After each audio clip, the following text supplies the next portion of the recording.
107 with me, and I'm going to do an abracadabra, and let's see on my hand signals, when I get to 7, I think 107 will be here.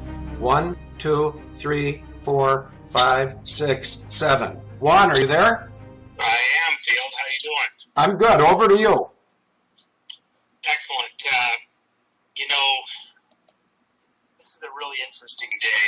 These people that we've been fighting all along, they love their calendar dates, their number games, their star alignments, everything else. They're a pretty tough crowd to deal with, and they're constantly imposing their imagery on us and casting their spells. They think they're all wizards and magicians and everything else. So I thought we'd take a minute today, Field, and just kind of draw a line in the sand and double draw it, because they made us fight. They put this here, these wizards and magicians of Wall Street, these wizards and magicians of D.C. and the money cities and politics. Hang on just a minute. All right.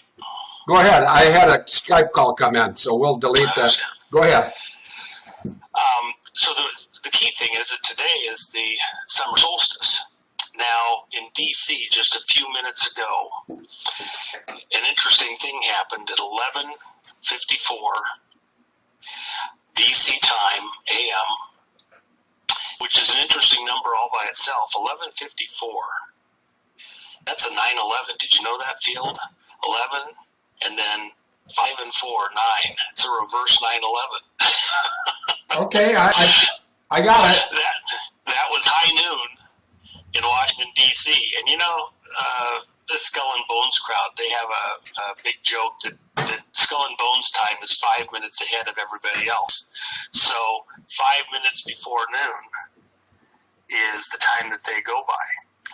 Well, I'm just telling you, Field, high noon in D.C. happened just now at 11:54 a.m.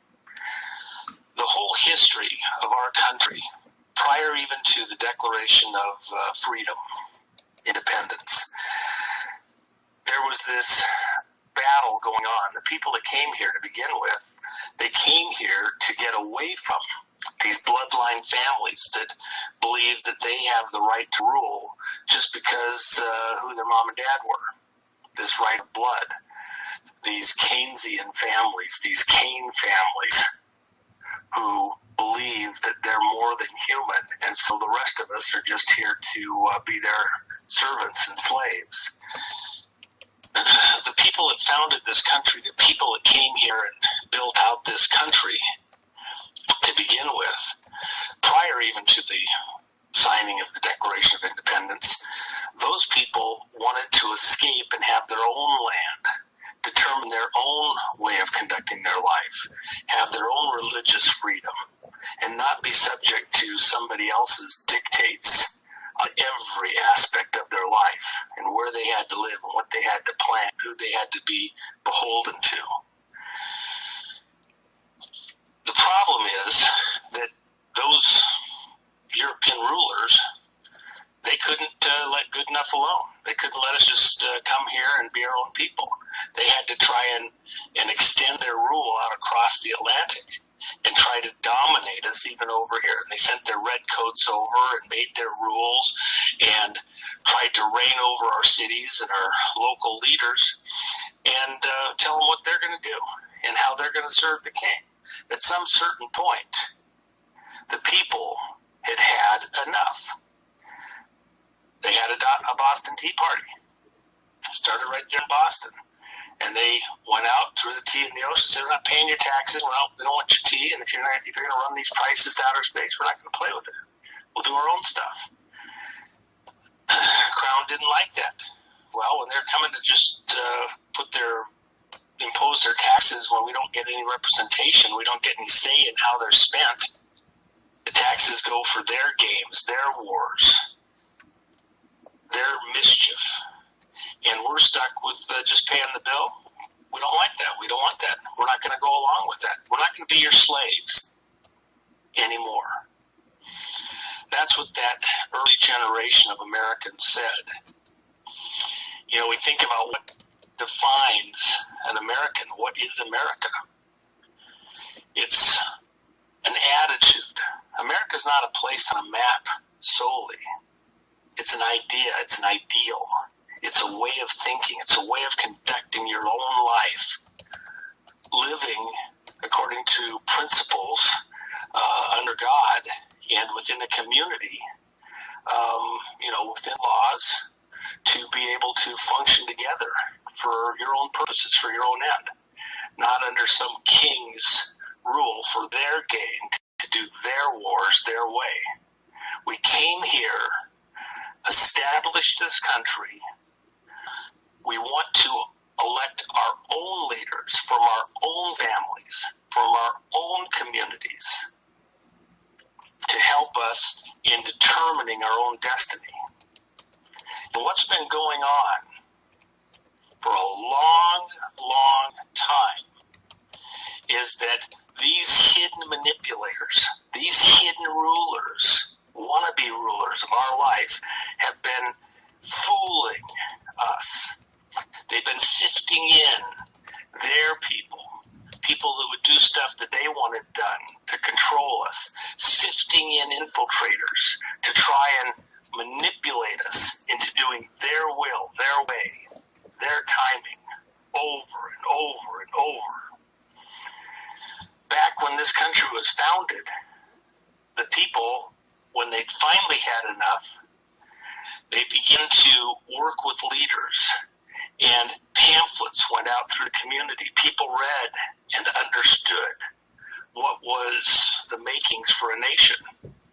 They argued and discussed back and forth what made a difference. Every American, all the people in these cities, were very intellectual, very knowledgeable of what was lawful, what was ordained by God, what was lawful in a Christian community, a Christ-centered community, a godly community. And they came to some level of agreement. When those men gathered to sign the Declaration of Independence, to work out the final details, that was a culmination of decades, years, months, hours of conversations, back and forth, discussions and discord, eventually arriving at that sacred document that we have built a whole country around, those concepts.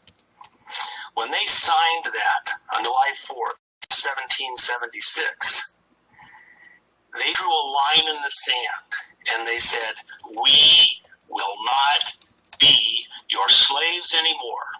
We will not serve foreign masters. We will not have people ruling and reigning over us just because of some blood right. Not happening.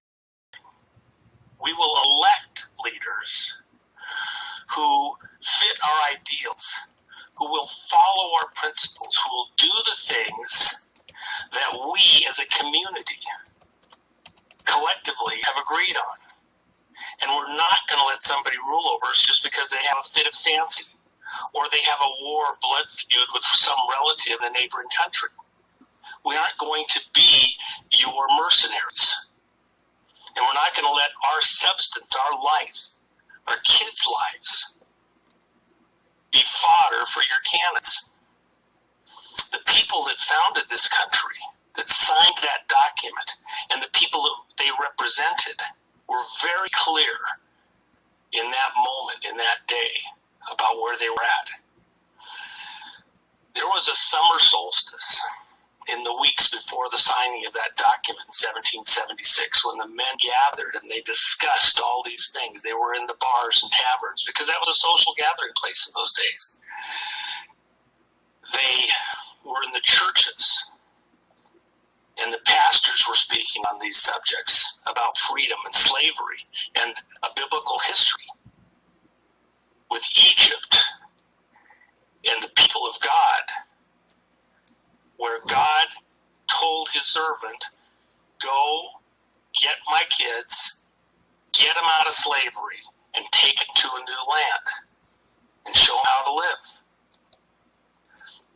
We're right now at another hinge point, just like that time in that moment, that era at the beginning of the country was a hinge point in history. We're back at a hinge point like that right now.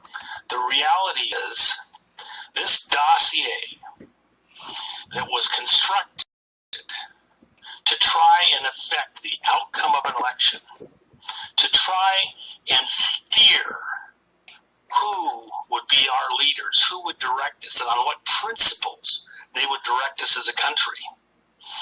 That dossier and the players around it constructed their scheme on foreign soil.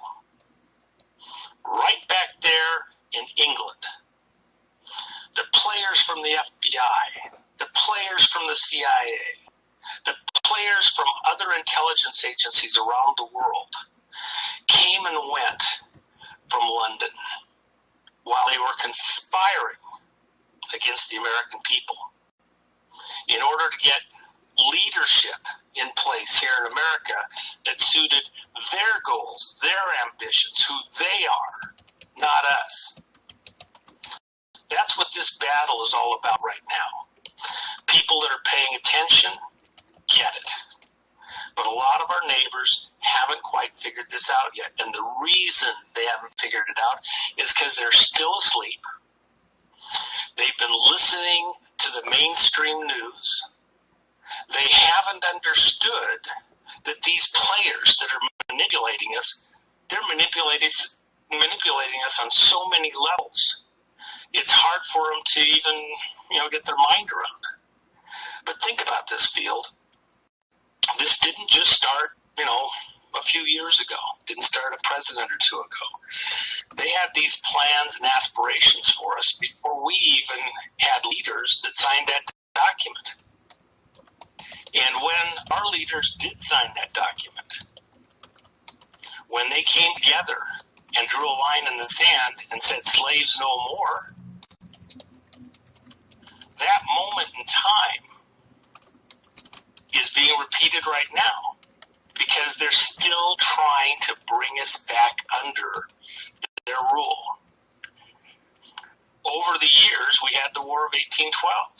After we, a decade or more of fighting here after signing in 1776, remember, the war didn't really start in earnest till after it was signed. For us right now, the war really isn't going to start probably till July 5th this year, symbolically, because it didn't start until July 5th of 1776. They signed the document. That was the final thing. They all put their brand on it, said we either hang together or we hang separately. And July 5th, the word went out. That was the first full day.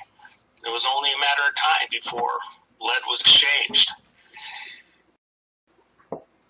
Today, right now, we're really back at that same type of a thing. These revelations that are coming out this second, these weeks, these days leading up to our July 4th celebration, where we reassert our independence, our sovereignty as individuals and as a nation from foreign rule, foreign mischief, foreign taxes, paying their proposed bullshit energy stuff for saving the planet from their schemes.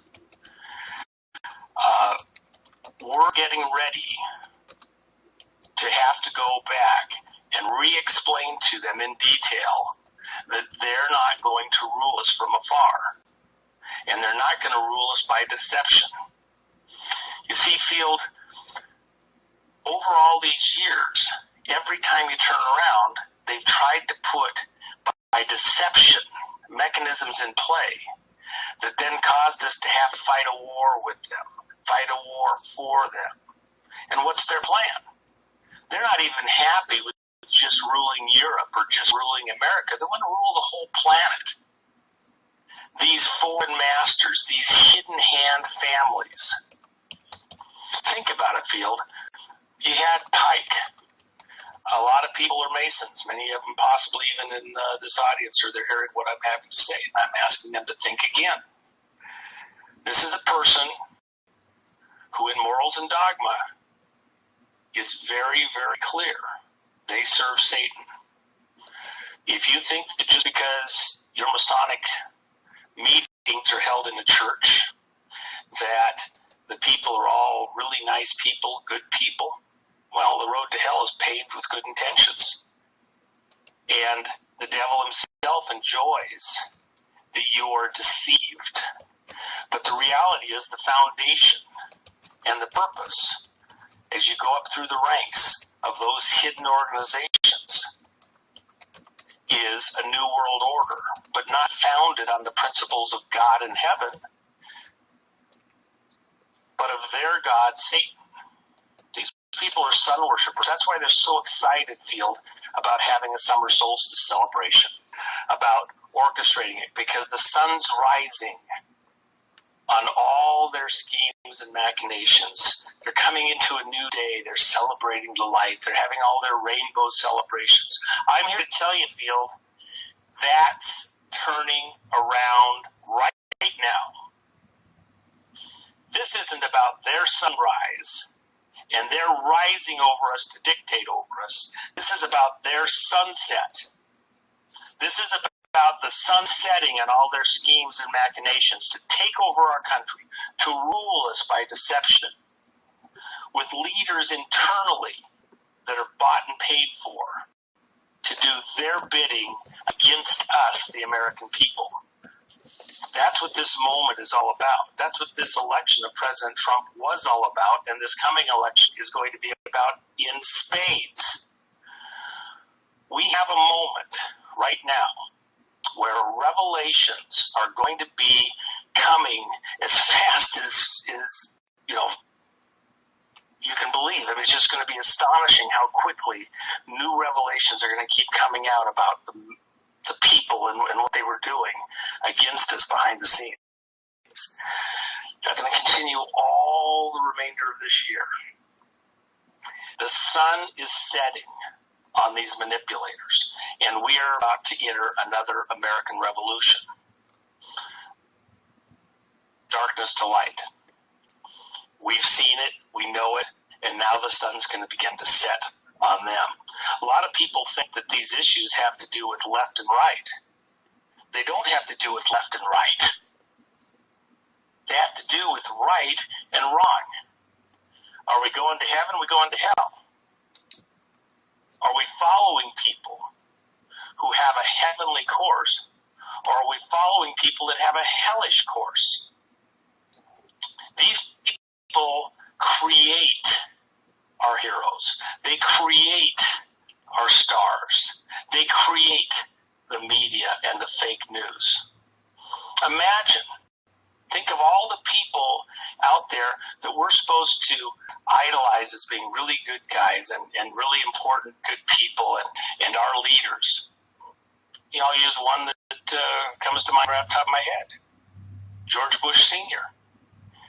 Here's a guy who's supposed to be the youngest naval pilot, aviator, and he's, just a whiz-bang kid. And then, he survives getting shot down. We've looked at the pictures.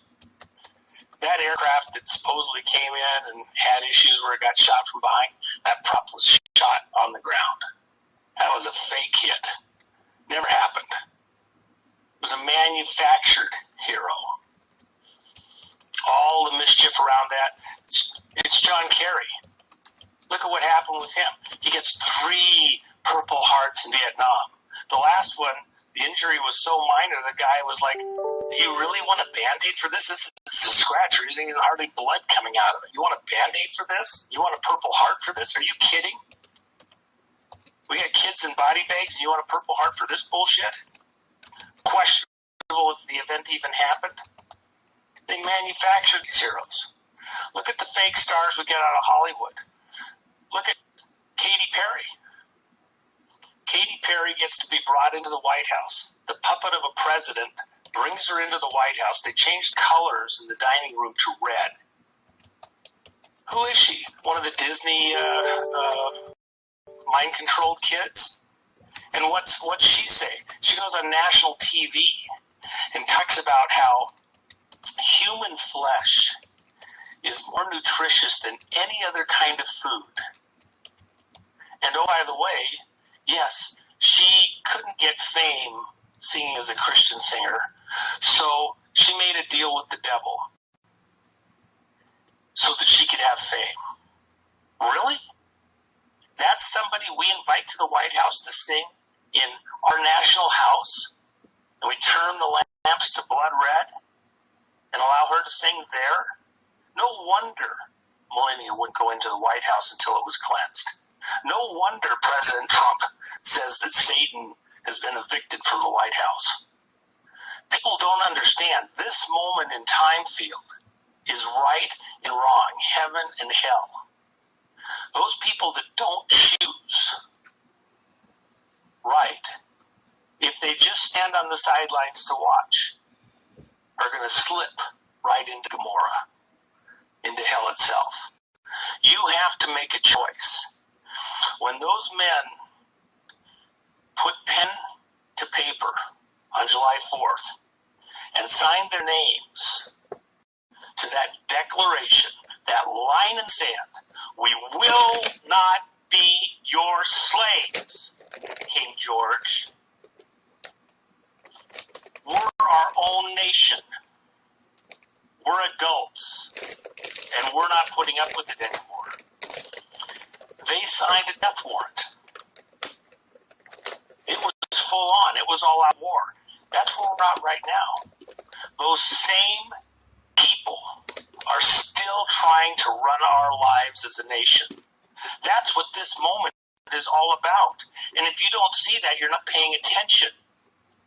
Those conspirators that are about to be picked up and charged with crimes against our nation, treasonous crimes against our nation because of their treasonous activities, Mr. Brennan, Mr. Comey, those people conspired with foreign governments and players in foreign governments.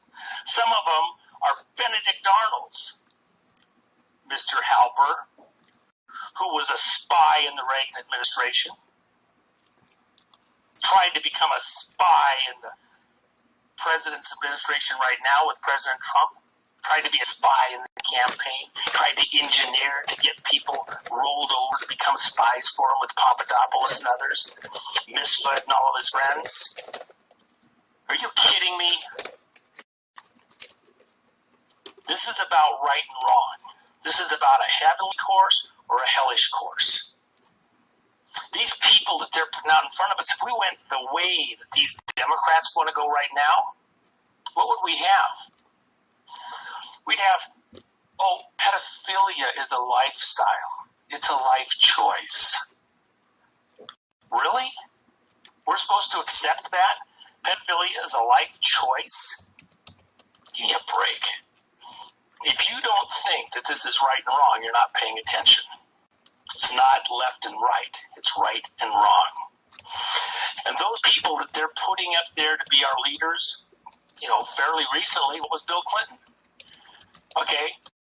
Bill Clinton, first of all, he got a Fulbright scholarship. So what's Fulbright say? Fulbright himself said, and he was a senator from Arkansas, by the way, on the payroll inside the families. Fulbright said that the Constitution was an outdated document, that it caused a problem, made it so the president couldn't function properly. It handcuffed him. Okay? So Fulbright thought the Constitution was an outdated document, and Bill Clinton gets a Fulbright scholarship, believes that crap. Then where's he go? Then he gets a Rhodes Scholarship. Well, what's the Rhodes Scholarship all about? Cecil Rhodes. Cecil Rhodes believed that the United States had gone astray and needed to be brought back under the Queen's rule. Needed to be brought back under England's rule, the Crown's rule. And so we needed to be, herded back in and brought into the nations under the authority of the British Crown. Are you kidding me? qualifies him to be president of the United States. It qualifies him to not be president of the United States. Why? Why are we getting these people put in office? Who's doing it behind the scenes? Who's promoting them? If you go back and you look at what Pike said in Morals and Dogma, what was he saying? He said it was going to take 3 world wars in order for them to realize their great work. And what was the great work that they wanted to do, Field? The great work they wanted to do was to create a planet under the authority of their sun god, Satan. They wanted our whole planet subjugated to their type of rule, with their god. He was the head of the Masons. He was the guy that's trying to say, anybody that doesn't think that Satan, Lucifer, is the head of Freemasonry doesn't understand. So you go up through all the ranks, and it's about good, and we're helping out children, and we do all these wonderful things. What's the checkerboard all about? Black and white. We do good works and we do bad works, but we balance it out. And we meet in churches. Bullshit. They're doing the works of darkness. They're doing the works of Satan. If you're part of those organizations, you need to think again about what you're actually involved in, and whether or not you're just a useful tool in Satan's plan, Satan's designs. The reality is, Pike, laid out this game plan, and what's been happening in the world ever since. We've been getting this continual march towards some kind of a cataclysmic, grand, seismic event, that after which all the people of the world come under their subjugation, because all the governments are wiped out and they have a new government that's in charge of everything. That's not what we want. That's not what's right. And how much blood along that path to get there. Anybody that doesn't think that they've been successful in pulling this off thus far isn't paying attention. The Illuminati, they're real. May 1st, 1776, they established their organization also. Just 2 months before we established ours as the United States, declared our independence. So these Illuminatus were hard at it. They were a little bit ahead of us in getting their organization going, and they infiltrated. They had people that agreed with and understood. And then a lot of our founding fathers, yes, they were in these organizations themselves. And over the course of time, through the Revolutionary War with England, and in the years after, many of them disavowed themselves of those relationships with the Masons and these organizations, these secret handshake clubs, not just the Masons, but the Illuminati themselves. Why? Because they came to understand that they weren't actually working in the best interests of America, that they did have other plans and ideals that were against the ideals of the American citizen and our independence and our own way of life. They repented of it. This is that moment when we need people to think again about what are you actually involved in? Who are you actually associated with? What are your ties? And choose good over evil. That's what this is all about, Field. And in this time, in this moment, we have this pause moment, this solstice moment. I say, Field, it's high noon in America right now. Joe Biden came out the other day, and he said that Democrats need to figure out how to work with Republicans. But if they can't come up with a way to work with Republicans, well, it's going to get physical. And then what's he do? He makes a gesture imitating that he's holding an assault weapon. Look at the picture. Tell me I'm not seeing what I'm seeing. Hello? Joe Biden and an assault weapon. Hello? And what's the context? They're coming after Republicans. Really? If I did that, if you did that, Field, if anybody in this audience did that, oh my gosh, the outrage. Oh, the drama storm. Bullshit. They're the ones that are bringing this to a head. They're the ones that are bragging about flesh eaters in the White House. They're the ones that want Satan ruling over our country and putting all their monuments to ISIS and to Osiris and all of these rituals and the owl and all the little secret handshake clubs all over D.C. They're the ones that are doing that. That's not what we want. That's not what is common in America. That's being imposed on us because they're part of a club that wants an international society, an international governance over the whole world. And where does it hail from? It hails from Europe. It's not just London. It's Bavarian. Remember what the Q team showed us when they showed the pictures of May and Merkel and Macron, the sisters. Sisters? Sisters? Are you kidding me? Oh, and people got all upset. Maybe we're going too fast. They didn't say they were wrong. Maybe people just couldn't accept it. They couldn't realize it. Well, we're coming of age, Field. We grew up in this. The thing that people forget, and we need to be mindful of right now, especially those that are a little bit older in this audience. When I was young, what was the defining event prior to 9/11? That was the assassination of our president, our national leader, right there in front of the world. We all watched an assassination. There was no truth told to us by the fake media. There was no truth told to us from the halls of Congress. There was no truth told to us from the White House. All we got was lies. Every word a lie. To say that there was this lone gunman who killed the president was one of the most monstrous lies in the history of this country and the history of the world. And why did they kill him? Those same secret societies, ruling us from afar, ruling us from behind the curtains. And we all stood by the side of the road and watched the aftermath and participated. We have grown up in the shadow of that moment, Field, this audience, every last one of us. And the people who pulled that off have continued in all their evil machinations while we watched, while we came of age. They've continued to deceive us all along, putting their players in governance over us, manipulating us from foreign soil for their purposes, putting us into wars where our sons, daughters, brothers, sisters, parents were injured or killed, and destroying other countries at the same time, forcing migrations of people, millions of people dead. For what?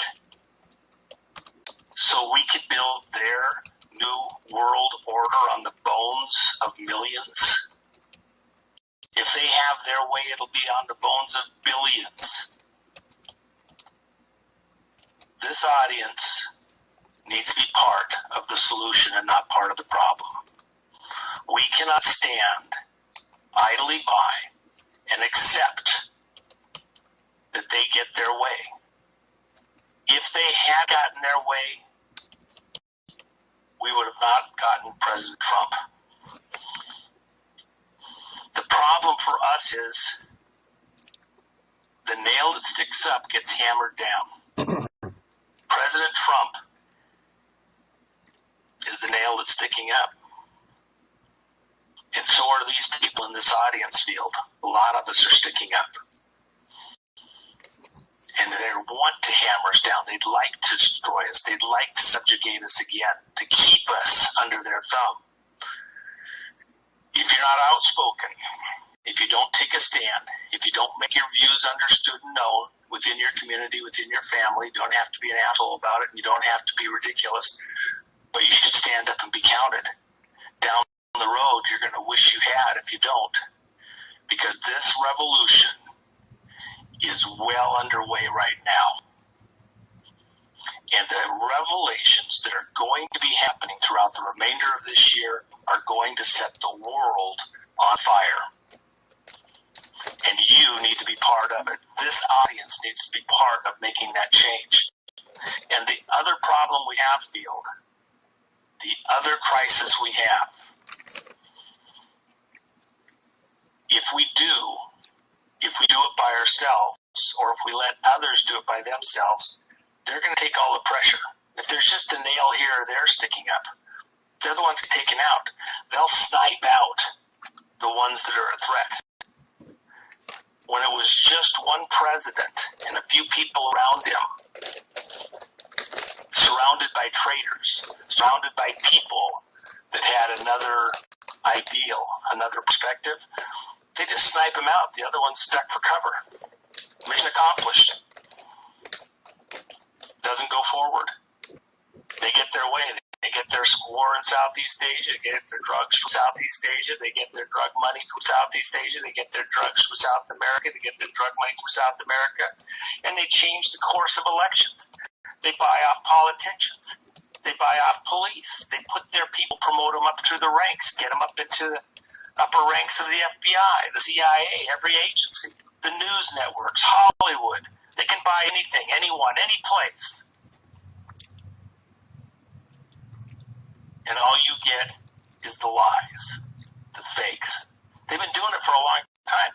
Hitler goes to Tavistock Institute in London in 1912 and practices his speech presentations. Practices how to be an orator. In London, Tavistock, yeah. Lenin, Trotsky, Stalin, they all go to Vienna, hang out together. They're in the same city. Who knows if they cross paths, but the bankers are there, promoting who they promote, and suddenly they get to go out and start a whole revolution. Money shows up from the bankers in London to New York to take the ruling class out of Russia and start a communist revolution. They've been doing that over and over for centuries. We've been fighting this little cartel, these clans behind the scenes continuously for decades and decades and decades. And now, in the current time period, what do? It's the CIA. It's Black Ops money. Truman said that if he'd understood that he was creating an American Gestapo, he'd have never approved the creation of the CIA in 1947. A decade later, he realized what had happened, what was going to become. Where's this money come from? Where's this expertise and tech come from to make Iran the best enemy money can buy, or Russia a century ago? Comes from the West. Comes from traders inside. Where'd the money come from for, we have Tavistock over in London, but what do we have here? We have Rand Corporation here looking at how to engineer society. Look at where they put Hilltop Air Force Base up there at the top of Laurel Canyon. And who's going there? What's the purpose of it? Well, they're doing movie stuff from nuclear detonations. No, they weren't. No, they weren't. They were training people to be stars, to be media figures, to be influencers out into society. So, where's Marilyn Monroe? She gets a top secret security clearance to be there at Hilltop Air Force Base. What's she doing there? And where does she go? She goes over to Playboy, and she's a centerfold at Playboy. Where did Hugh Hefner get his money from? Now it's coming out. Oh, yeah. Yeah, we actually were creating honeypots, and we helped get Playboy going. He was getting money from CIA because we needed it to, bring in some foreign leaders and influence them, etc. Oh, really? What about the influence that we have in all of these movie stars that were being influenced through that operation at Hilltop. All of the singers that came out of Laurel Canyon that caused this 60s revolution here. And the British Revolution in England. By the way, yeah, Paul did die. Paul died on 11/9. Check it out. They can make you believe anything they want. They can even make you believe that somebody that's dead isn't. They can control the way societies think. And if you start to say, no, I don't believe that, they'll hammer you down. And if you resist, they'll get a bigger sledgehammer. And if you resist too much, they'll hammer you and pulverize you into nothing. If it's just a nail here and there. The only way that we win from this point forward is the same way we won the first revolution field. If the signers of the Declaration of Freedom, of our independence, had been the only ones that stood up, the Brits would have got every last one of them and hung them all. As it was, they got a bunch of them and they destroyed their properties and their families. Not everybody walked away. But what happened, Field, was that the rest of the Americans closed ranks, took up the cause, and said, I'm in. Me too. Yeah, you like your little Me Too movement? Well, me too. I'm in. I'm not putting up with this anymore. They stood up and got counted.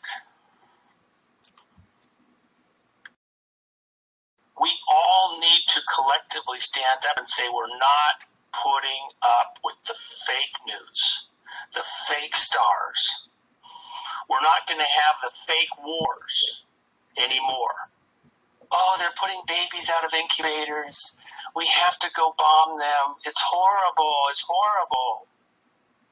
Yes, I think a boat fired a bullet somewhere in the Gulf of Tonkin, and we're going to have to go to war over that.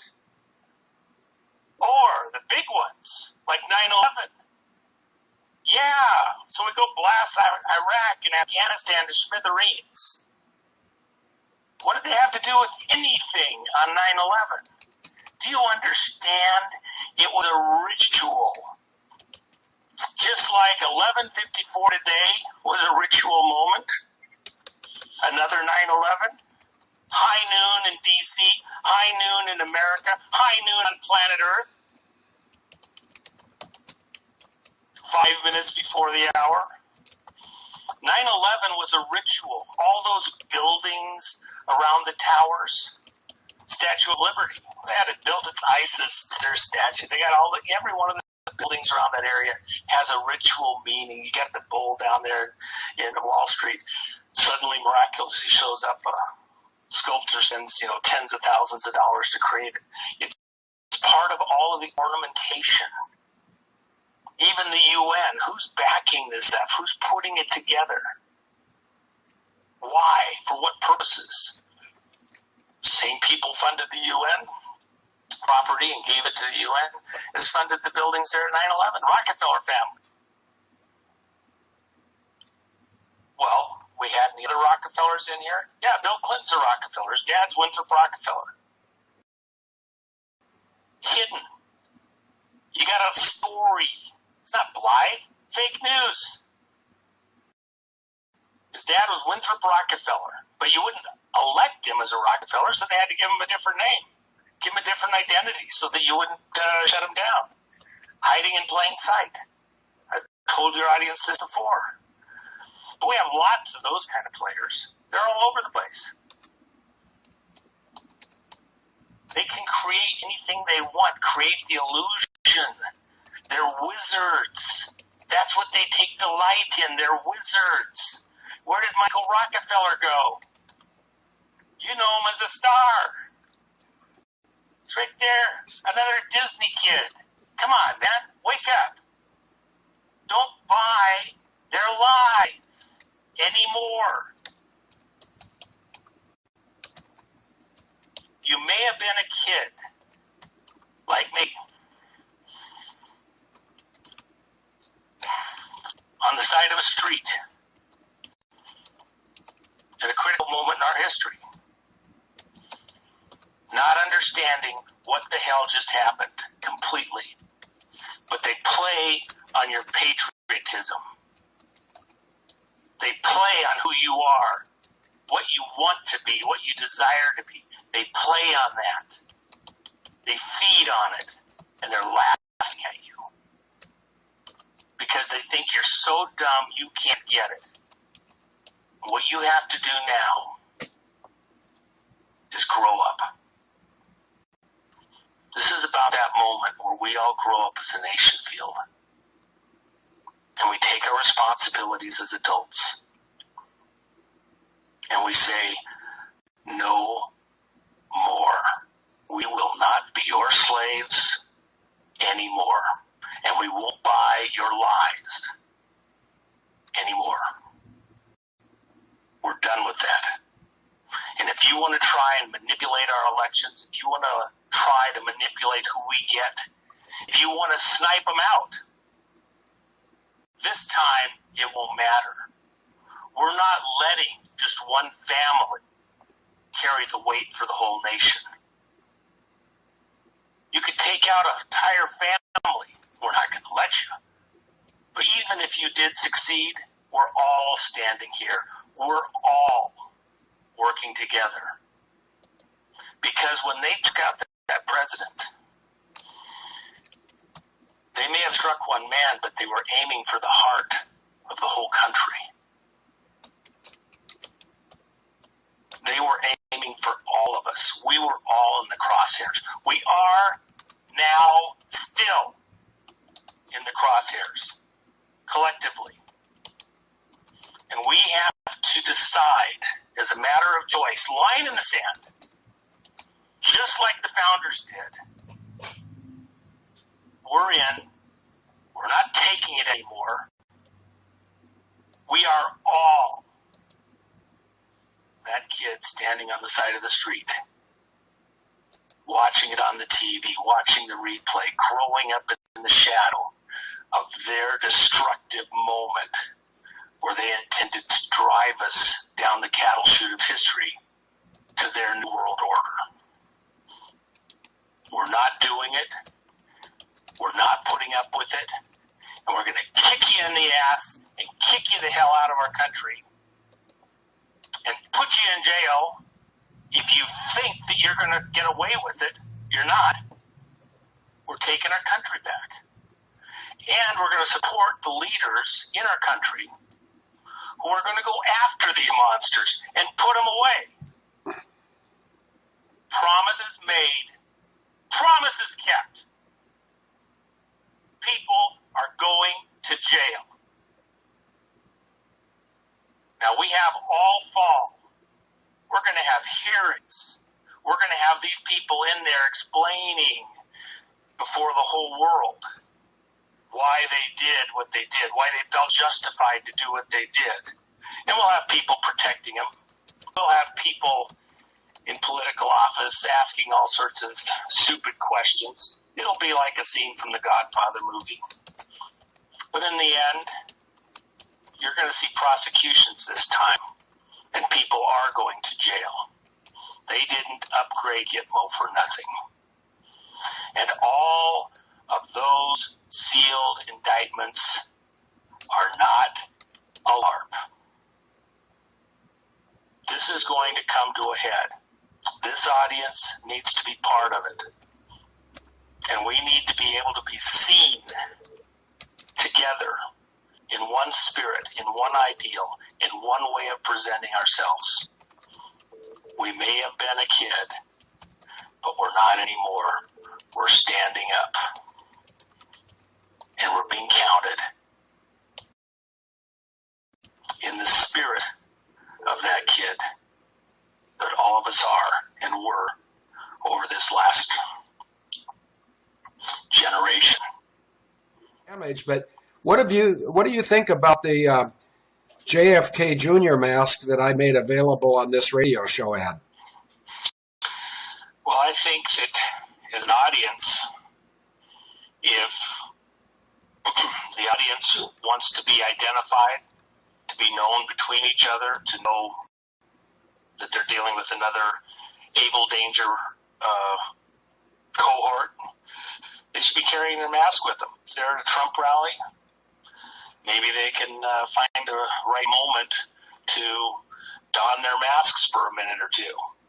You know, the rallies end with some great music, and maybe they can do their sing-along and use their mask at the same time. I think it's important that we all be of the same mind.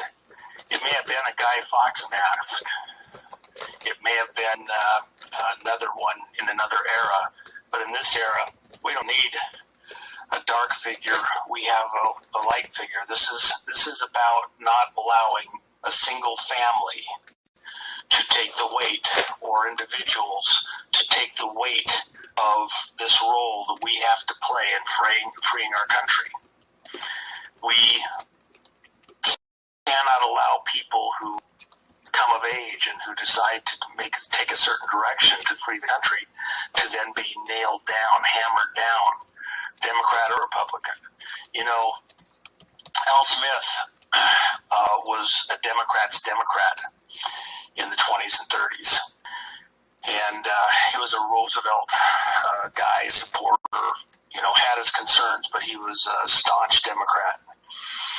But by 1936, the Democratic Party had become so twisted and maligned from his perspective in what they were doing and who they were supporting. You know, he said that he was watching the party of Jefferson and Jackson and Cleveland turn into the party of Marx and Lenin and Stalin. I mean, this is the Democrats' Democrat. This is their cheerleader. This is the big guy. He could no longer stomach being in that situation, being counted in that crowd. And he made a very famous speech and said, "I'm out," and he walked away and never came back the rest of his life, because he would not be counted as a traitor to his fellow citizens. He would not participate in their lives. President Reagan started life as a Democrat himself, and he did his speech, A Time for Choosing, 1964, in the shadow of the murder of a president by Secret Handshake Club, a group of people with globalist ideals and ambitions. His Time of Choosing speech defined him as a leader and led the way for him to first become governor of California and later president of the United States. And he defined the differences between the way the parties thought. Today, President Kennedy could not possibly be a Democrat and what's happened in the party over the last 30, 40 years. He would have had to have left the party. It would have been against his character, his ideals, his way of thinking. These people today, the Ocasio-Cortez, Biden crowd, have lost their way. There may be a lot of people out there in this audience that can't exactly get all excited about President Trump for whatever reason. Is he a bit caustic? Does he come across with a different demeanor than you like or think is right? Do you disagree on climate change or something else? All right, well, let's have a conversation. But if you're staying in the party for those reasons and ignoring the acceptance of murder of children, dismembering them in the womb, the idea that pedophilia is a way of life and we should be more accepting, and that state agencies should be allowed to take children away because the parents are too religious in their thinking or have a gun in the house. Well, you're in the wrong party. You need to think again. I'm not throwing stones at you. I'm just asking you to consider again where you're at. There's lots of people walking away. Al Smith walked away. Reagan walked away. Others have walked away. If you need to make changes, you have different viewpoints, let's have a conversation. Let's try to get to the right answer together. And let's try to get the lies out of our discussions and conversations. Those people that are telling us lies, and then we're supposed to take action based on these lies. That's not what we're going to do. And these next many months are about exposing the lies that have been perpetrated on us and establishing what the true facts are, both in manipulating who we got for leaders and how they got their way over us to pass laws that really didn't jive with the majority of the country. They have dead ideas because they have dead people voting for them. So they're voting in the stuff that their constituency likes. Those that hate God love death. So they got dead voters. We have to reach out, bring more people into the fray on our side. It's a numbers game at this point in time. And help people to have reasons for making the choice which side they're on. And in this moment, promises made, promises kept. We're going to put some people away that deserve to be taken off the streets, that deserve to be taken out of places of authority because of their criminal activity, their treasonous activity. We're going to shut those things down so that we can have an honest conversation about what we need to do as a country and where we're going, not a manipulated, lying, deceitful conversation based on a bunch of lies that have been perpetrated into our society, into our governance, into our media, that twist the way we think and don't allow us to actually have a normal, natural thought of our own. That's what this time is about. And we're going to help our neighbors because we're going to take some of those influencers out of their positions of authority in the media, out of their positions of influence in Hollywood, out of their positions of voting authority in Congress, and we're going to get other people in there that will actually have a fair, honest conversation. And we're going to get to the right answers. Come on. I may not agree with everything that everybody says around me, but we can have an honest conversation. If all you have are lies by deceivers, how can you have an honest conversation? Let's get to the true facts of the matter and get on with it. These people want their breakaway society. They want us as their slaves. They serve Satan. It's that simple. We cannot stomach, we cannot put up with, we cannot avert our eyes and allow that it's okay for organizations to exist where it's the cannibal club and we eat human flesh. People offer their bodies for us and we cook it up. Now, that exists in California. You didn't know that? It's a true story. Go ahead and Google it. They haven't taken that site down. They take every other conservative site down, but they'll keep the Cannibal Club site up. You kidding me? And they're serious. That's not a LARP. That's not kidding. Did you see what happened when we had the witness from the Nexium trial yesterday? There was some text about it. And this particular witness took 3 polygraphs. And the polygraphist gave after, board made a legal statement, finding that this person was speaking the truth. And what did the person testify to? What were they talking about at this Nexium trial that just ended in the media yesterday? And by the way, what media was covering it 2 days ago? Did you see it on any of the big channels, any of the big media channels? They wouldn't act like it never happened. It's a big deal. Why? Because it's going to go after media people and Hollywood people before it's all over. But this witness says that at this recruiting meeting that took place down in the Bahamas, in the shadow just around the corner from Epstein Island. At this recruiting meeting, they were shown videos of snuff films. They were being recruited into the NXIVM cult with snuff films. Snuff films are where you kill somebody. Now, was it faked? Who knows? But is that something that gets you all excited sexually, that you want to be part of the NXIVM club because you're watching somebody be killed on video? Oh, it's just a fake. Well, who was there? Alefantis was there. Oh, of pizza fame, one of the 50 most influential people in Washington, D.C., the person whose emails and other information is part of the WikiLeaks drop that led to the defeat of Hillary Clinton, along with Podesta and his emails talking about spirit cooking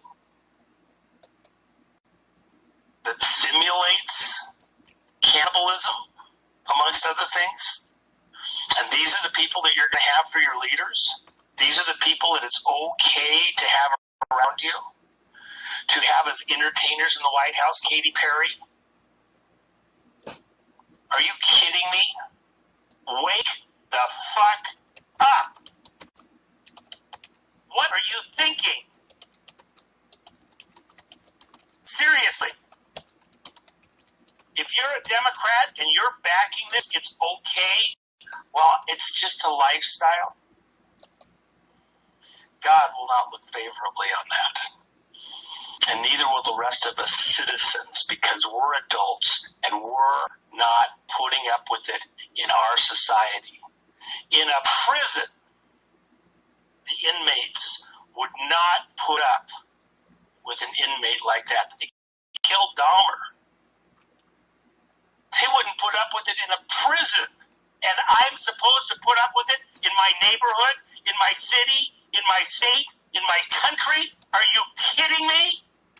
Wake the fuck up.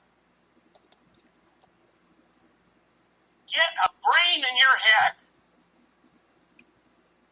If you're asleep, now's the time to come out of the daze. There's plenty of people here to help you.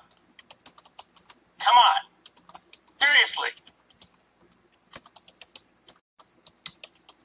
This is the time to stand up and be counted as an American, to think like an honest-to-goodness classic American, not this fake American that they tried to foist on us.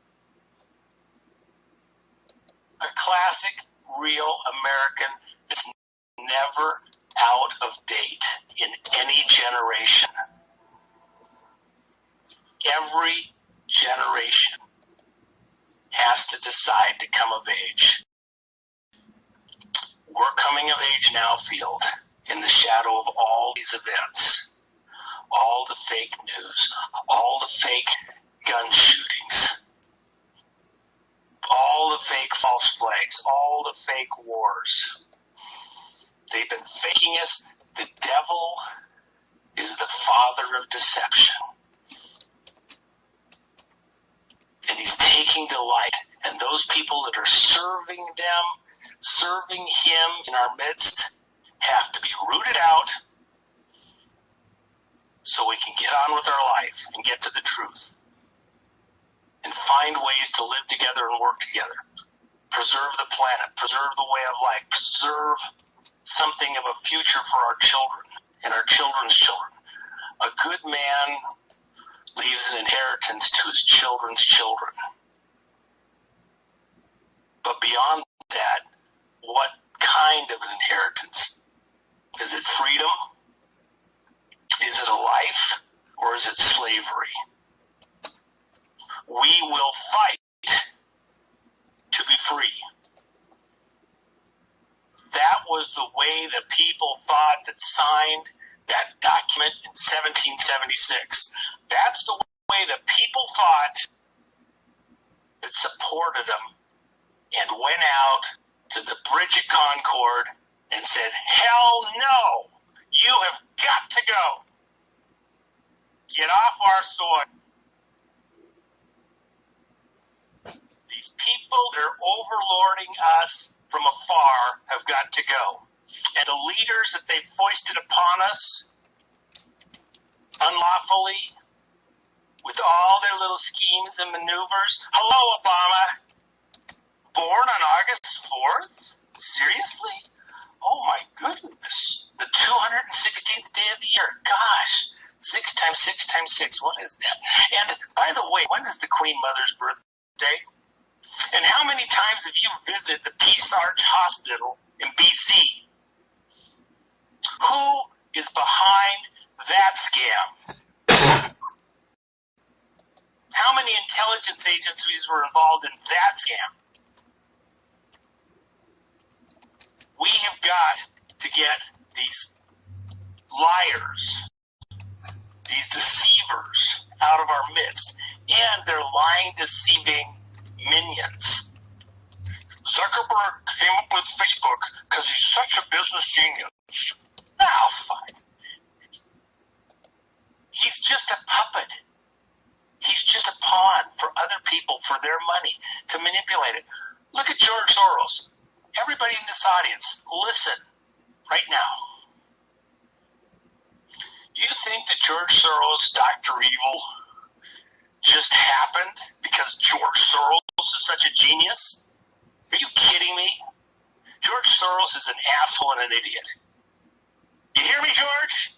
Another George out there, huh? Well, a false George.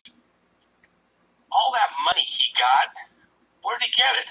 Oh, he was shorting the British pound and made a bunch of money shorting the British pound. Well, who probably had a pretty good idea what was going to happen with the pound based on how the economy was going there in Britain and what they were doing and how they were leveraging it. You suppose any of the political leaders and MI5 and 6 and the bankers in the city of London had any clue years in advance what they were going to do to the pound?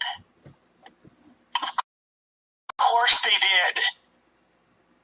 It was a scam. They wanted to rake off some money. They put it in this guy's hand over here. Now you do what we want you to do. You go these places, you put the money in this group, you put the money in that group. It's a money laundering operation. He's just the figurehead. By the way, who was the most frequent visitor in the first term of the Obama administration to the White House who wasn't actually a government official in the United States government? Who was the most frequent visitor? George fucking Soros, and I'll say fucking again, because he's fucking everybody. Why? Because he's a British agent. Don't you get that? When they had that little scam, and Barack Obama has the bust of Churchill sent back to England from the White House.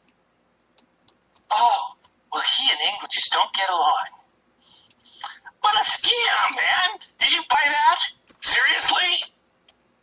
And then they have their British agent Soros in there giving them dictating, here's what we want you to do, here's where we want this to go, here's what we got going on, and what can I do to help you right now today?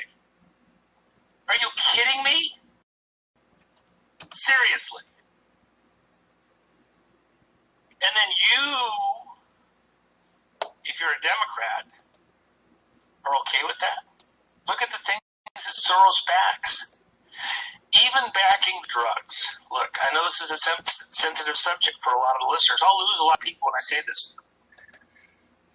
The marijuana, I understand. The medicinal, medical stuff and all that. Okay? I understand it for some of our soldiers and other things. I get it. But you know what? They don't call it dope for nothing. And on the whole, while there's, like any medicine, like anything, a lot of times it's got a good purpose. It can also be abused. It can be damaging. And if Soros was backing it, it wasn't to do good for the country. He wants to dumb us down. He wants to collectively, our youth, our young people, to delete themselves, to dilute themselves, and then delete themselves, to get to some point of desperation, to not have their wits about them. Why? They want to dumb down herd. They want us not to be sharp, have our wits about us, enjoying life, building, creating, doing. Just chilling out. Serves their purposes. You're going to be a sheep for them? You're going to go along with it because that's what they want you to do? That's the devil's way. That's this good and evil. That's this moment that we're in. You've got a choice, heaven or hell. It's that simple, really. Because the way that these Democrats that are in office right now are trying to lead the country, that's the way to hell. Groping Joe and his crowd, are you kidding me? Skull and Bones and their crowd, those who hate God, love death. Ooh, let's do a secret handshake. Let's do it in the dark. Let's do our ceremonies in a coffin. Let's have skulls and displays in our little room for our secret handshake club. Those are the people you want running your country? That lying, deceiving piece of shit Kerry? Lobbying against the interests of the United States in Iran? Against our president? Where do these people get all this money? Iran got all these billions from Obama. The best enemy money can buy. Happens over and over and over. Where do we find the technology going into North Korea from? Who's over there in North Korea giving all this computer technology away? Where'd they get the printing presses to print those dollars, by the way?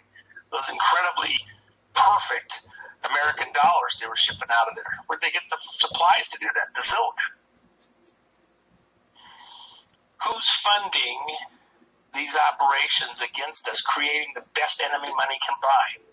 Shipping technology and truck plants to Russia. Building up the infrastructure for a war in Germany.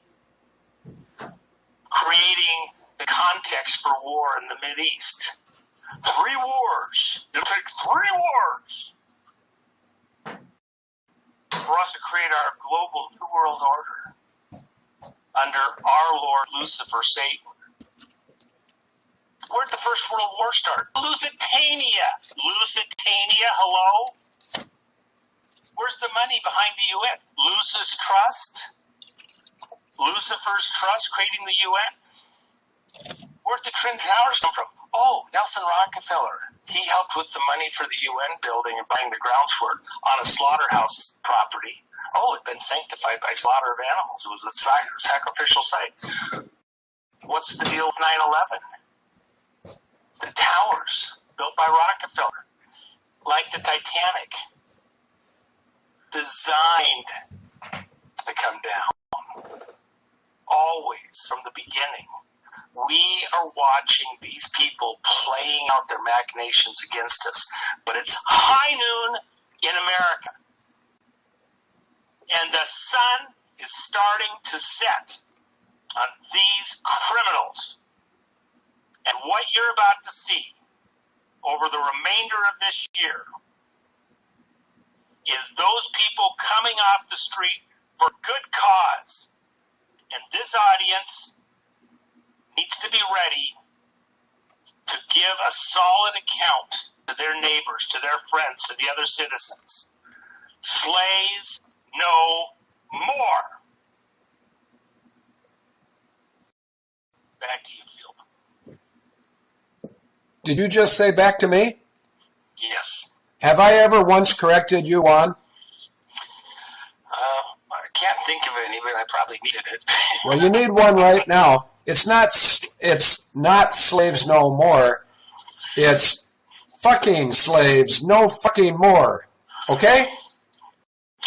Aye, sir. Okay. I want to give you a giant compliment that you cannot anticipate. According to Eagle Beaver, we're at a record number of chatters at YouTube, YouTube Live, and this is not a normal show day. So to set a record on a non-show day, it's simply a testimony to how much people like hearing you talk, because the only way this notice could have gotten around, I did put up a radio show, but a lot of the people at Able Danger would see that, but nobody else would. So this is all word of mouth.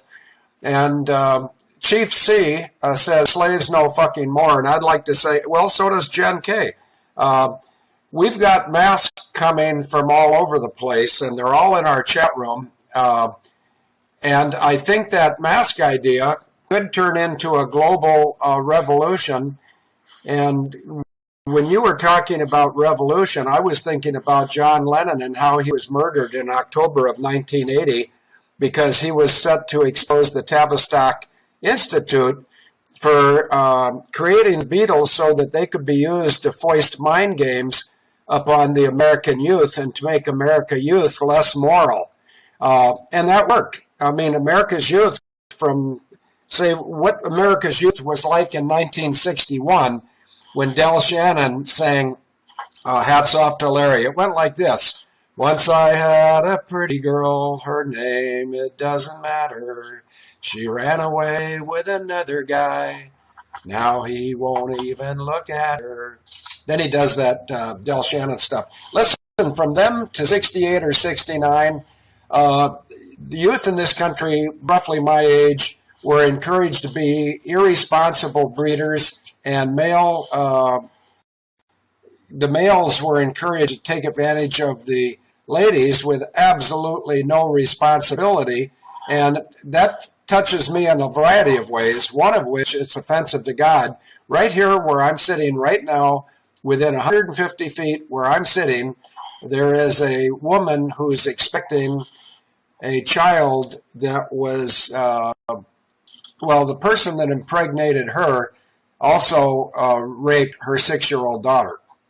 And you know what? That may have worked for a long time, but according to Johnny Cash, you can run on for a long time. You can run on for a long time. You can run on for a long time.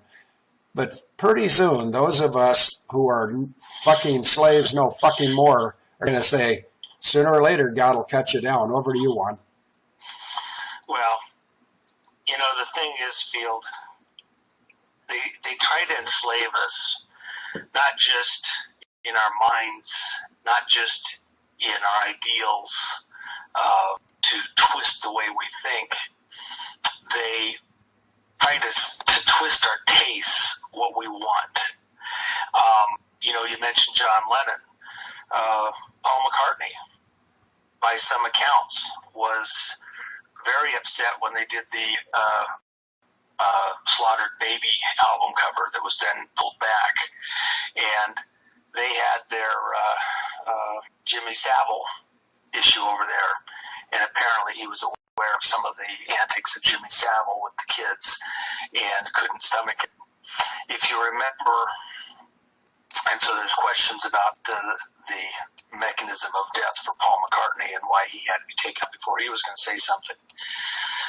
One of the things that is also very disturbing, for example, going back to Tavistock engineering the Beatles, and the way that they were presented to the world. On the album cover, Sgt. Pepper's cover, they have Aleister Crowley there. Aleister Crowley was one of these key people, the leader of the band, part of the whole Tavistock theme, and influence also over into Hollywood. For those people that think that that's okay and that's cool, and he just had a different way of approaching the world with his religion and everything else, he worshipped Satan, he worshipped Lucifer. By his own account, by his own words, he claims that essentially he was sacrificing kids almost half the days of the year, sacrificing them, killing them, dead. That he loved killing little boys. He also loved raping small children. He considered raping them in the asshole as a rite of Osiris and opening the mind. And so that was the eye of Osiris. And this is somebody that you can even tolerate in your house with an album cover in your house. This satanic, demonic contact point. One of the people that I enjoy Linda McAllister. She had albums, she had memorabilia from her grandfather that was the Masonic emblems and things. Once she realized what these meant, and she was a CNN person, worked in there in CNN and a number of the other networks. She came of age and realized what these things meant, what these were emblems of. She saw them as touch points to the dark side that the demonic world could attach themselves to and then have right into her home, into her life.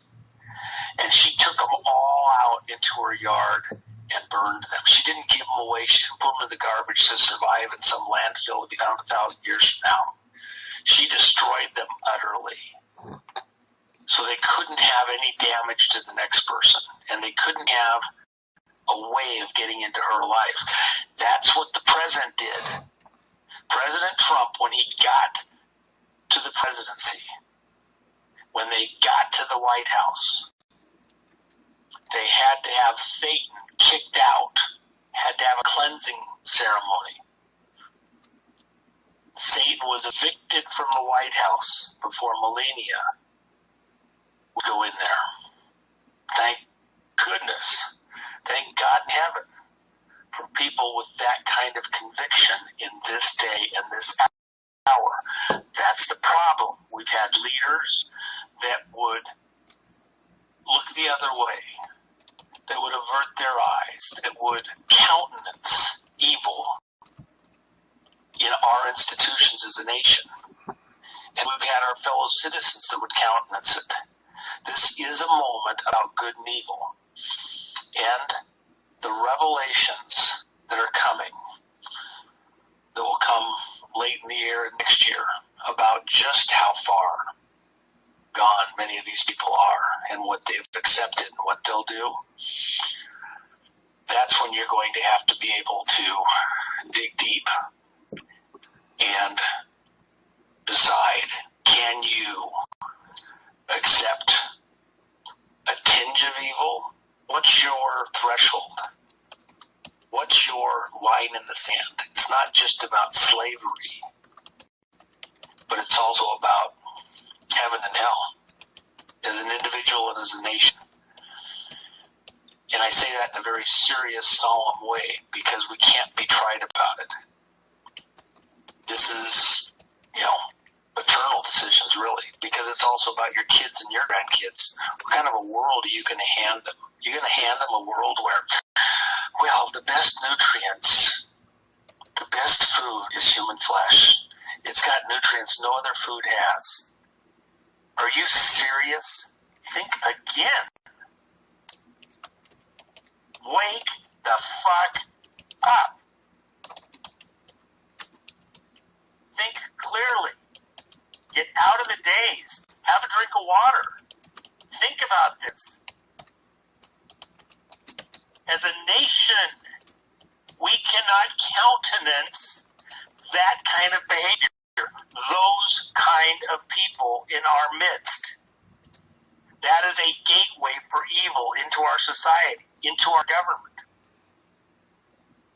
Before it's all over, and we got a long road ahead of us, I don't think you can actually clean up Washington, D.C. I don't think you can fix it. It's already fixed. President Trump's going to have to invite all of his contractor buddies. They're going to have to put a fence around D.C., 3 layers deep. You're going to have to pamphlet the city. Anybody that wants out, we got metal detectors, and you're going to get strip searched. You're not getting out with any of the evidence. Anybody that wants to stay, you're an enemy combatant. We're going to flood the city and wash it out. We're going to divert the Potomac. We're going to watch where the water comes out of those slimy holes. I don't care if they're 200 miles away. And then, after we've flushed it clean about 3 times, because we're not taking any chances with any of our guys, then we're going in, we're going door to door, and we're going to clean that place out, and we're not going to occupy it again. we're just going to leave it fenced off as a spectacle to the world of the insanity of these groups that have tried to manipulate us. And we're going back to right thinking, godly thinking, sound thinking, humans, not these monsters that have taken over our country and our way of life. I hope all of your listeners decide to be counted. I hope that they'll find a way to close ranks, recognize each other in the spirit of that kid. We all are. We all choose to remember and be standing on the side of a street as our father, president, figure, friend, fellow American rolled by. We won't take it anymore. We're not your slaves anymore. And you're not picking any one of us out of the crowd and sniping just one or two here and there because they're the nail that sticks up. We're all sticking up for each other and for our country. I'm the nail sticking up. Take a look at this face. Hey, does your ID facial recognition scanner recognize this? Yeah, we're all that kid. Back to you, Field. Okay, well, I think we've done a fair job. But do you mind if I read a brief prayer about being on the side of the road? Excuse me, a brief poem, and then perhaps I could do a prayer before you leave. All right. Here comes the poem. It's the house by the side of the road. But keep in mind, if we are all by the side of the road with our JFK Jr. mask, we can think of the thoughts expressed in this poem, and I'll try to read as quickly yet as clearly as I can. There are hermit souls that live withdrawn in the peace of their self-content. There are souls like stars that dwell apart in a fellowless firmament. There are pioneer souls that blaze their paths where highways never ran. But let me live by the side of the road and be a friend to man.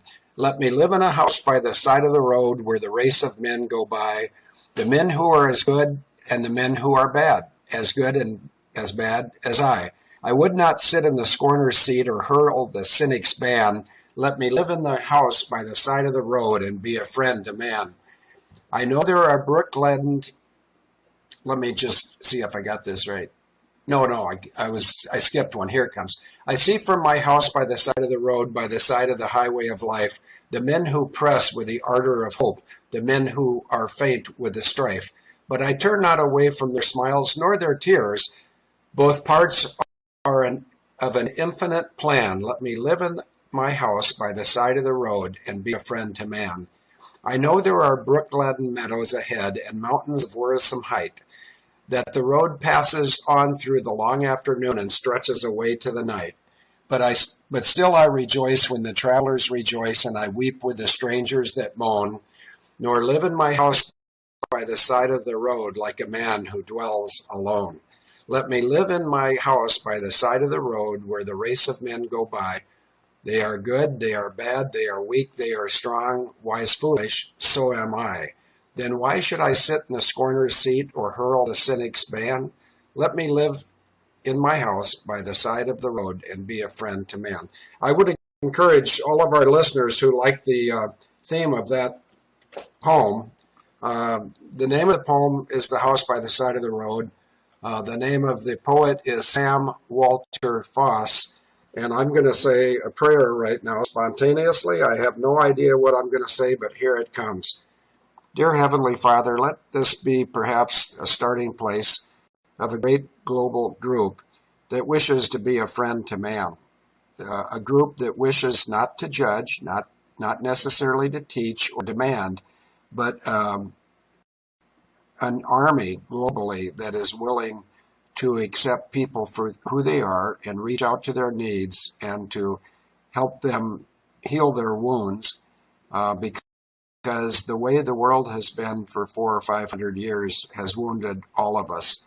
there's not one person listening to my voice right now who can't relate to some loss in their family fabric, or some loss in their corporate life, or some loss in their personal fortune. The people that have been running this world, especially here in the United States from 1606 to Inauguration Day of 2017, those people, Lord, are your enemies. And somewhere in Hebrews, it talks about what happens to the enemies of God.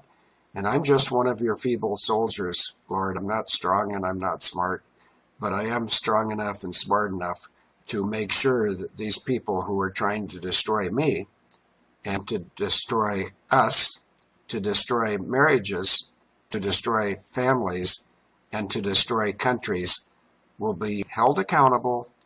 And I want them to be very, very nervous now. And if they prefer not to be nervous, I wish to let them know that if they get on their knees in a dark place all alone and cry out to God, that you will hear them and you will heal their wounds, but you will also expect them not to reoffend. I say this in total confidence and in total service to my Lord and Savior, Jesus Christ. Amen. Well, there's a prayer for you. I hope it works. And before you go, Juan, I want to remind you that tonight at 6 o'clock, I will be doing my second ever show with a guy named Big Dog. And in any interview that I've ever participated in as the guy being interviewed, I've never been interviewed more effectively than the one interview that I did with Big Dog. And I believe that the interview, which was lost, I was in the United Kingdom in March, and I did the interview from the United Kingdom. And Denise and I were told that the interview was lost, and it may have been. But it may have been so lethal that somebody else wanted to jump in and take credit for it. That's a possibility. So let's say goodbye for now. And this is a spontaneous thought I had about 34 minutes ago. Are you going to be available at any point between now and the 4th of July for another show? I probably will, Field. I doubt these people are going to, go away easily. They, they believe in a centralized government. They believe in, the full power of centralized government. And that doesn't mean behind the president. They mean in spite of the president. So I'm going to have to be available to, carry this on. I'm not going away. As you aren't either. Neither's this audience. Bill Clinton, he praised Carroll Quigley with his, Fragile, whatever book, when Bill Clinton became president. And, Quigley was praising the secret powers behind the scene, the families who had worked for generations to create this new world order. Those people aren't going away. They're not going away just because of words. We're going to have to root them out. We're going to have to arrest them. They're going to have to go from the inside out. They're going to have to be exposed with their fake leaders and their fake wars and their fake heroes.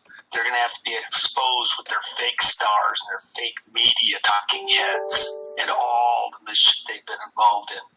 All of their fake money that they foist on us through lies to take over our country and the making of our own money, the way that we function.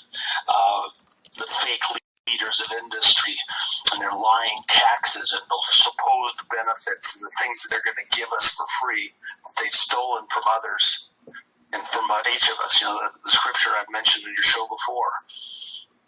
Every man oppressed by his neighbor. If that isn't central government and federal taxes, I don't know what is. So, yes, I'll be around. I'll be available. The one thing I'd also mention in leaving. Hang on, somebody wants to say goodbye to you before you go. But you carry on your thought, and I'll let you know who wants to say goodbye. He's standing by right now. We have, people that have looked at this electronic frontier, this spy in every aspect of our lives. This intrusion, this government by remote control, and the AIs, all the things that they want to foist upon us to hold us down, to chain us, to enslave us. John Perry Barlow, wonderful guy, outstanding guy, saw ahead, saw the future, saw it from the inside out as a three-letter agency asset, saw it in the entertainment industry. He was an important guy, and he saw the future clearly, warned us about what was coming.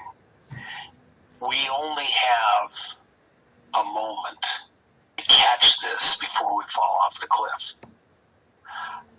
In that prayer you just prayed, Field, my addition to that prayer is, please, Father God in heaven, protect our president and his family and the families of those people who have taken a stand, have drawn a line in the sand, penned their name to paper, and have decided to go up against the monsters so we can get our country back, not just for ourselves, but for our kids and our grandkids, to leave a legacy of good. Amen. Well, amen to you too. And somebody's standing by on Skype, and he wants to say goodbye to you before you go. So, Chance, over to you. Blessings, Field. Juan, yes, this is Chance. I hope you remember, we've met several times, including one restaurant in Pasadena. Yes, of course. How are you, sir? Good. Thank you for the wonderful information that you pass on to the listeners in this show. It's truly amazing and very informative. It's heartfelt. Amen to that. And I'll say, I hope to meet up with you soon, Juan. And I have some information that I'd like to pass on to you that you can use in whatever purpose that might be. But we can also chat on the phone at a later date as well. Of course, and I'm on speed dial. I'm glad to talk anytime, and this is a pivotal moment. So communication is everything. That's part of the whole point.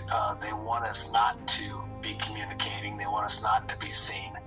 If we are seen, they want us to all dance and walk the way they want us to walk. I say, hey, facial recognition. Yeah, you recognize this? Hello. Yeah, we're all the same.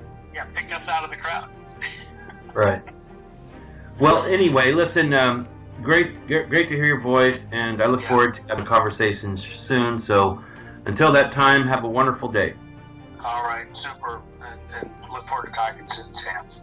All right, be blessed. Okay, Juan and Chance, I'm going to keep Chance on and say goodbye to Juan because I got to get home. I have a daughter named Mila that was born 2 weeks ago. I haven't seen it. She'll be home soon. Wonderful. Okay. God bless you both. Chance, stay with me. Juan, I'll welcome you back anytime between now and President Trump's big announcement on the 4th of July. Wonderful. Okay. Look forward to it. God bless you, Juan. Talk to you later. Bye-bye. All right, bye.